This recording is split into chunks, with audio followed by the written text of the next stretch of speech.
Smart work is not less than hard work. Smart work is additional to hard work.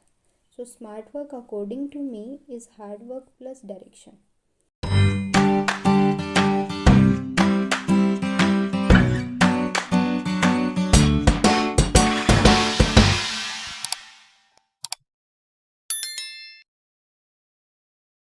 Hello everyone, I'm Monica Chahar. I completed my graduation in botany from Deen Dayal Upadhyay College, University of Delhi. MSc के लिए मैंने total 4 entrances दिए थे, that is MSc botany in DU, MSc botany in BHU, MSc plant mole bio and biotech in DU, and fourth one MSc plant biology and biotechnology in University of Hyderabad. I cleared all the 4 entrances. In DU MSc Botany, I got first rank in both merit and entrance based admissions. In DU's another discipline, that is plant mole bio and biotech, I got second rank. In BHU, I got third rank, and in University of Hyderabad, I was selected. University of Hyderabad, as such, it does not provide the ranks. It just mentioned the name of selected students, so I was selected there. Now I have taken admission in MSc Botany DU. Now the question come why I chose these entrances. There were so many options out there.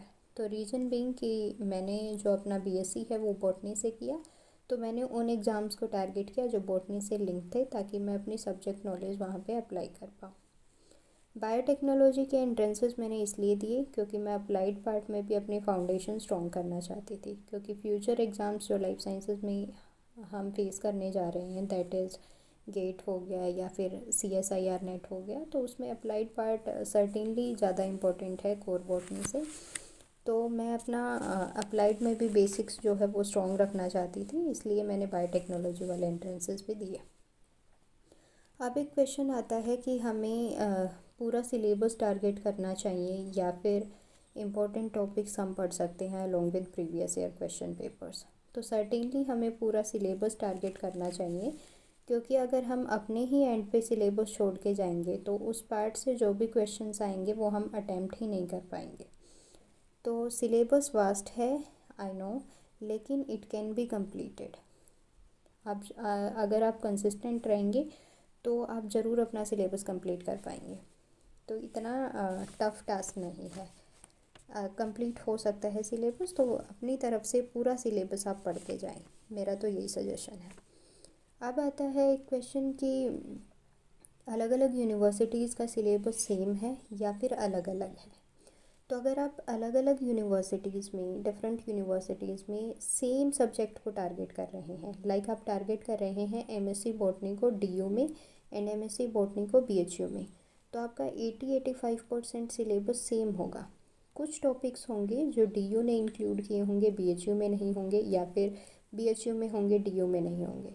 तो इसके लिए आप क्या करें, किसी भी एक university के ग्रेजुएशन के सिलेबस को अपना बेस माने। जैसे आप DU BSc का जो सिलेबस है उसको आप बॉटनी का उसको आप बेस मान सकते हैं, और उसके अलावा जो एडिशनल टॉपिक आपको लगते हैं कि जो और एंट्रेंसेस आप टारगेट कर रहे हैं कि जो भी एडिशनल टॉपिक हो जो छूट गए हों आपके सिलेबस में, उसको आप ऐड कर सकते हैं। तो इस हिसाब से आप अपना सिलेबस प्रिपेयर कर सकते हैं।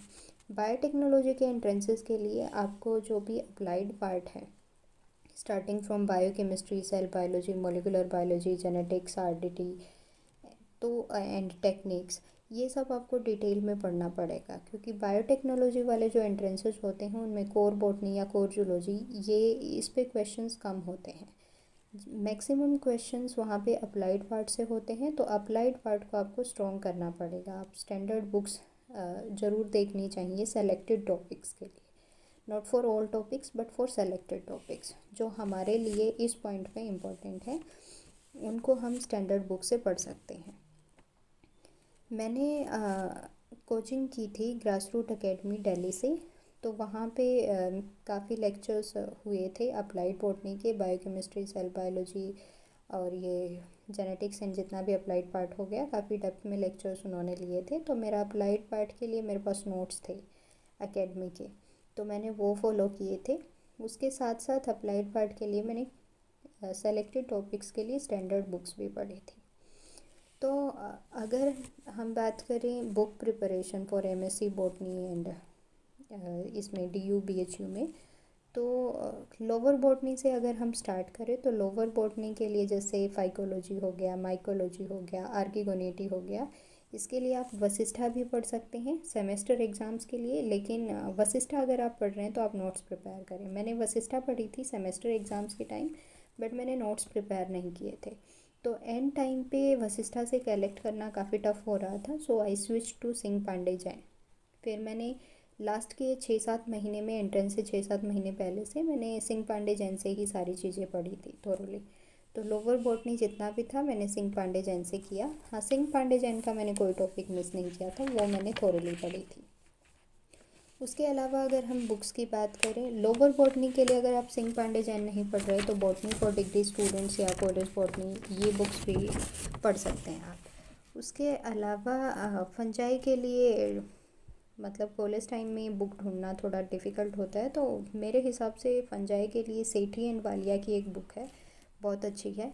सेमेस्टर एग्ज़ाम्स के लिए पढ़ सकते हैं, और अगर एंड टाइम के लिए आप पढ़ रहे हैं तो आप ज़रूर नोट्स बनाएं, क्योंकि एंड टाइम में बुक से रिवीजन करना बहुत टफ हो जाता है।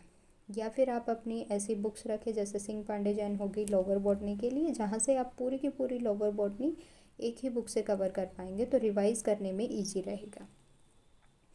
उसके अलावा कोर बॉटनी में ही रिप्रोडक्टिव बायोलॉजी ऑफ एंजियोस्पर्म्स, इसके लिए Bhojwani and Bhatnagar very important book. इस बुक से इस बारी काफ़ी फाइन डिटेल्स पूछी गई थी। 7 से 8 क्वेश्चन इस बुक से थे और हर बारी होते हैं। तो ये जो बुक है वो बहुत इंपॉर्टेंट है, छोटी सी बुक है, we can read it end to end, बहुत इंपॉर्टेंट है। No alternative for this book. अगर आप एमएससी बॉटनी टारगेट कर रहे हैं डीयू का, तो certainly you should read this book, that is Bhojwani and Bhatnagar. Plant anatomy के लिए मैंने पीयूष रॉय पढ़ी थी। उसके अलावा सिस्टमेटिक्स के लिए गुरुचरण सिंह पढ़ी थी। Again Gurucharan Singh is very important book for plant systematics. अब के कुछ सालों में plant systematics and rep bio से काफ़ी क्वेश्चंस आ रहे हैं, तो गुरुचरण सिंह एंड भोजवानी एंड भटनागर, इन 2 बुक्स को बिल्कुल भी स्किप ना करें। इकोलॉजी के लिए मैंने पीडी शर्मा पढ़ी थी। पीडी शर्मा के साथ साथ मैंने पाथफाइंडर भी पढ़ी थी रिवीजन के लिए थोरोली। उसके बाद आता है इकोनॉमिक बॉटनी। तो इकोनॉमिक बॉटनी मैंने पीपीटीज़ पढ़ी थी गूगल से डाउनलोड करके, जहाँ से जैसी जो मिली, क्योंकि इकोनॉमिक बॉटनी में ज़्यादातर क्वेश्चन फैक्ट बेस्ड होते हैं, तो उसके लिए इन डेप्थ बुक पढ़ना मुझे सही नहीं लगा, इसलिए मैंने पीपीटीज़ पढ़ी ताकि थोड़े टाइम में ऑलमोस्ट सारे टॉपिक्स कवर भी हो जाएं और स्कोर भी कर पाएँ हम एग्ज़ाम में। उसके अलावा जेनेटिक्स के लिए Clough and Cummings, mole bio के लिए वॉटसन, प्लांट बायोटेक्नोलॉजी के लिए टीए ब्राउन, बहुत अच्छी बुक है। कवर तो पूरी तो नहीं हो सकती, but selected topics we can go through it.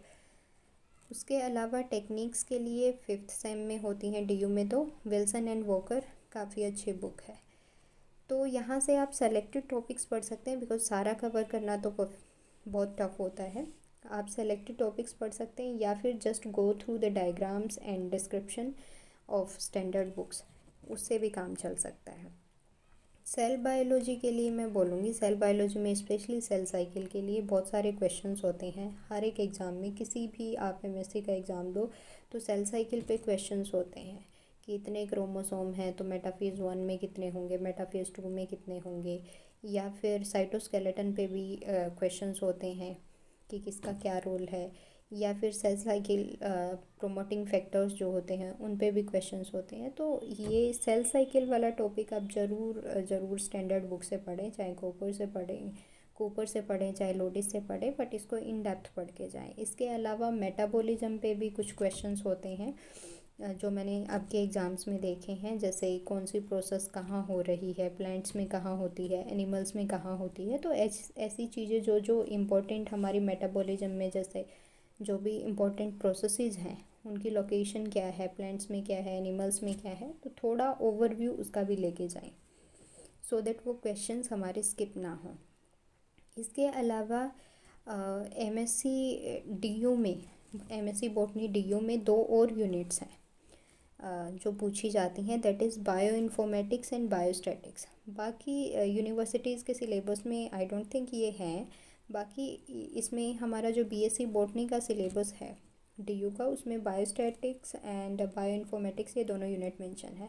तो इन डेप्थ तो इन यूनिट्स को पढ़ने की ज़रूरत नहीं होती, लेकिन basics and terminologies in books की ज़रूर पढ़ के जाएं। जैसे बायो इन्फॉर्मेटिक्स में प्रोटीन डेटाबेसेस कौन से हो गए, न्यूक्लिक एसिड डेटाबेसेस कौन से हैं, प्राइमरी डेटाबेसेस, सेकेंडरी डेटाबेसेस या सीक्वेंस अलाइनमेंट टूल्स, ये सब पढ़ के जाएं। बायोस्टैटिक्स में भी basic, mean, mode, median, variance, standard deviation, तो कुछ जो एलिमेंट्री लेवल पे जो बहुत बेसिक चीज़ें हैं उनको ज़रूर देख के जाएं। पूरा का पूरा स्किप ना करें किसी भी पार्ट को। अब एक क्वेश्चन आता है कि प्रीवियस ईयर क्वेश्चंस का क्या रोल है, कितने इम्पोर्टेंट है।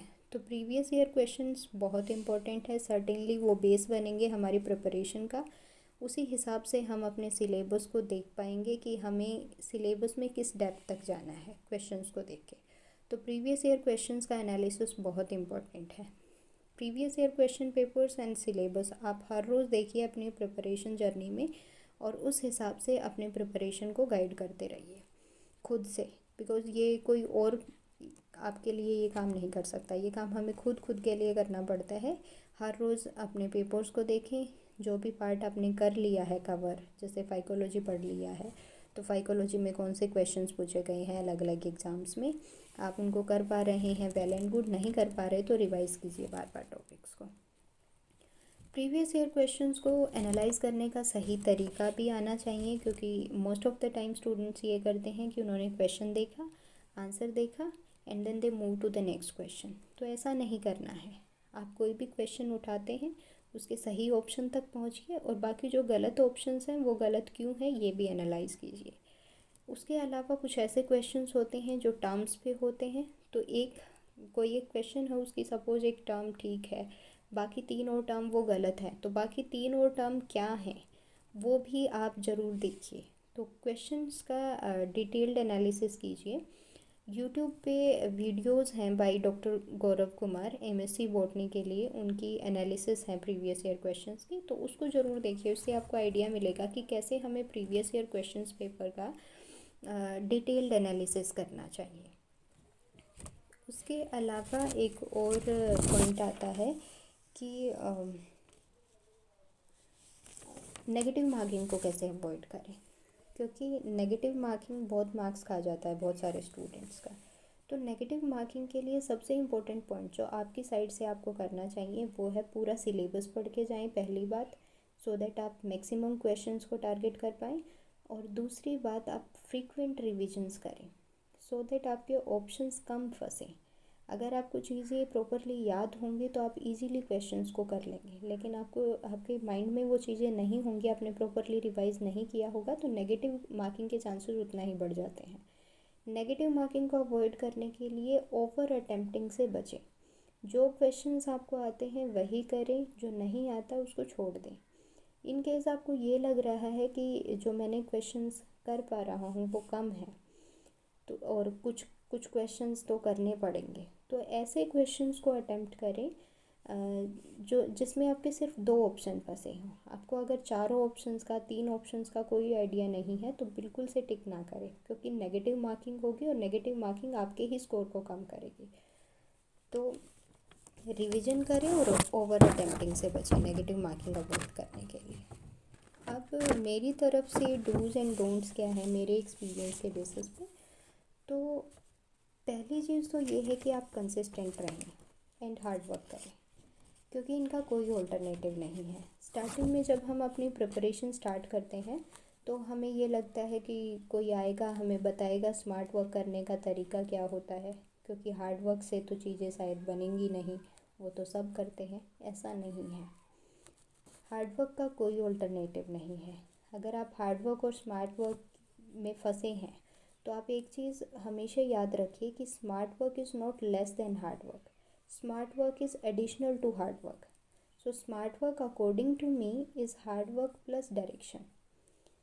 तो हार्ड वर्क तो करें ही, बस डायरेक्शन के साथ करें। और डायरेक्शन आपको कहाँ से मिलेगी? आपको मिलेगी प्रीवियस ईयर क्वेश्चन से, जिन भी यूनिवर्सिटीज़ का आप टारगेट कर रहे हैं उनके प्रीवियस ईयर क्वेश्चन से और उसके सिलेबस से। उसको देखते रहें, उस हिसाब से अपनी तैयारी को कस्टमाइज़ करते रहें और आगे बढ़ते रहें। उसके अलावा एक चीज़ जो मेरे से बहुत पूछी जा रही है इन दिनों में, वो ये है कि मैं कितने घंटे पढ़ती थी, मैं कौन सी बुक से पढ़ती थी।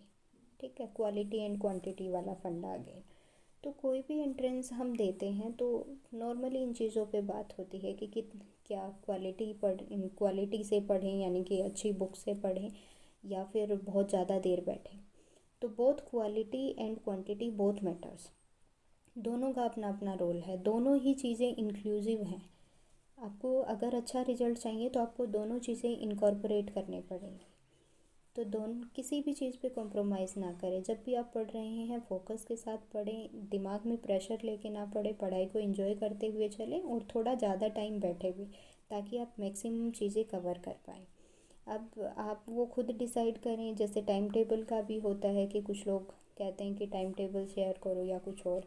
तो टाइम टेबल कोई इसलिए नहीं बनाता कि, मैंने तो कभी इसलिए नहीं बनाया कि 7 से 9 मेरे को ये पढ़ना है, 9 से 11 ये पढ़ना है, मैंने ऐसे नहीं बनाया। मैं हमेशा टाइम टेबल ऐसे बनाती थी कि ठीक है, मेरे पास ये यूनिट्स हैं, इतना सिलेबस है, इतना टाइम है, तो कितना टाइम मैं एक एक यूनिट को दूँ कि मैं ये सिलेबस कंप्लीट भी कर पाऊँ और रिवाइज़ भी कर पाऊँ।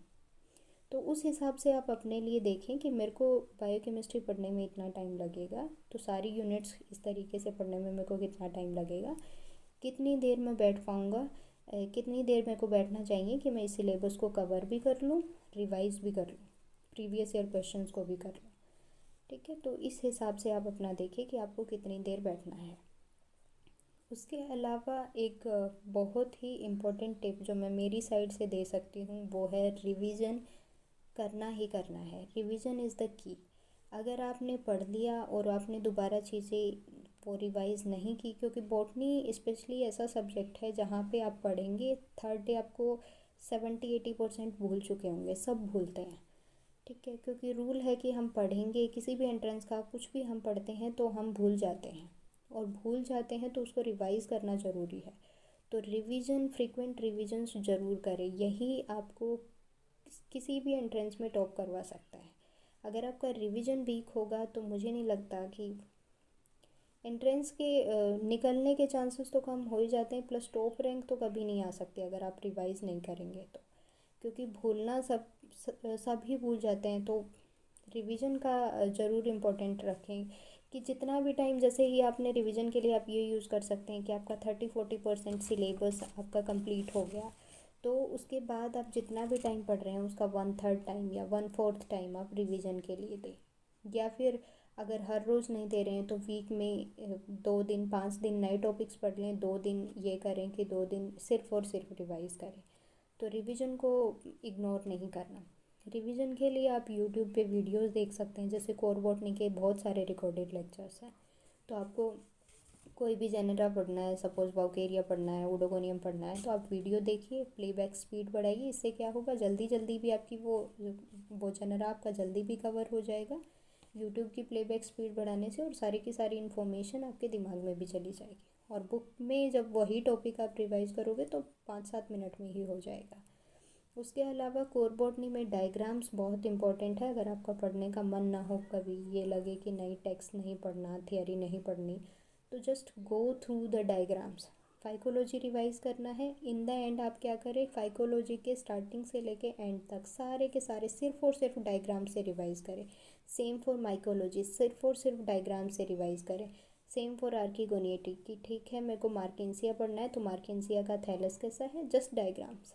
उसका मेल रिप्रोडक्टिव स्ट्रक्चर्स कैसे हैं, फीमेल रिप्रोडक्टिव स्ट्रक्चर्स कैसे हैं, मेल गैमीट का स्ट्रक्चर कैसा है, फीमेल गैमीट का स्ट्रक्चर कैसा है, रिप्रोडक्शन कैसे हो रहा है, ठीक है, स्पोर्स हैं क्या है, कैप्सूल कैसा है। तो जस्ट डायग्राम से भी आप रिवाइज कर सकते हैं। तो बहुत इम्पोर्टेंट है, डायग्राम्स को थोड़ा रुक के ध्यान से देखें। उसके अलावा मेरी साइड से एक टिप जो मैं आपको दे सकती हूँ वो ये, कि आप जितने भी एंट्रेंसेस टारगेट कर रहे हैं उसमें से किसी एक को अपनी प्रेफरेंस पे रखें। कोई भी एंट्रेंस जो आपका फेवरेट हो, जिसमें आपको एडमिशन लेना ही लेना है, उस एंट्रेंस से करीब 1-1.5 महीने पहले किसी भी सेंट्रल यूनिवर्सिटी का एग्ज़ाम जो कि आपके मेन एंट्रेंस के सब्जेक्ट से रिलेटेड हो, ऐसा एग्ज़ाम ज़रूर दें। इससे क्या होगा कि आपकी प्रैक्टिस हो जाएगी। 1 महीने पहले आप सिलेबस को इकट्ठा कर रहे होंगे तो आपकी प्रैक्टिस हो जाएगी 1 महीने पहले, और 1 महीने का आपको एडिशनल टाइम मिल जाएगा जिन चीज़ों में आपने कमी की वो ठीक करने की। जैसे मेरा मेन एग्ज़ाम जो मैंने टारगेट किया था that is MSc botany DU, तो उससे 1-1.5 महीने पहले मैंने यूनिवर्सिटी ऑफ हैदराबाद का प्लांट बायोलॉजी एंड बायोटेक का एग्ज़ाम दिया। मैंने इसलिए नहीं दिया क्योंकि मेरे को हैदराबाद यूनिवर्सिटी में एडमिशन चाहिए था। मैंने वो एग्ज़ाम इसलिए दिया ताकि मैं एक बार ही 1-1.5 महीना पहले ही अपना सिलेबस कलेक्ट कर पाऊँ, मैं रिवाइज़ कर पाऊँ एक बारी चीज़ें, या फिर जहाँ पे मेरे को लग रहा है पढ़ने के बाद भी मेरे क्वेश्चंस गलत हो रहे हैं, जो मेरे वीक पोर्शंस हैं उनको मैं 1 महीने में, बाकी जो बचेगा मेरे पास उसमें मैं टारगेट कर पाऊँ।